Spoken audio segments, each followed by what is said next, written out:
Hello and welcome back to another tutorial. Today we are going to learn how to offset lines or shapes. To do so, we have to activate the offset command in one of two ways. Either here in the ribbon we click on the offset commands icon, or simply on our keyboard we hit O for offset and enter. Now it tells us specify offset distance. The first way to do so, we have two ways. Either we do it randomly, we click and specify a distance, for example, this big, or we can simply type numeric value, which I will show you in the second example. So now I have specified the distance, click and drag your mouse to right or left and continue to do so. And as you see, we can do as many offset where the distance is randomly specified in our first click, and we can do as many offset as we want to.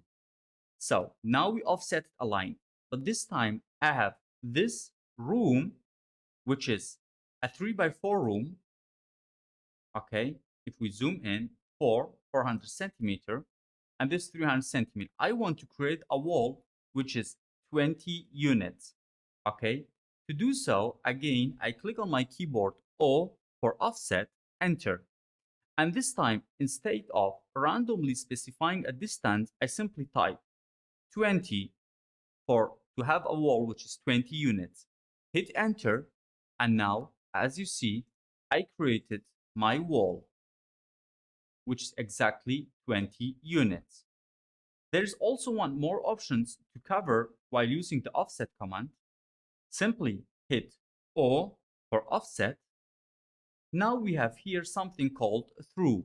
By clicking on it, we simply click on the object, and now as you see, this offset moves along our mouse distance or movement, and we can specify the way we want to offset our object.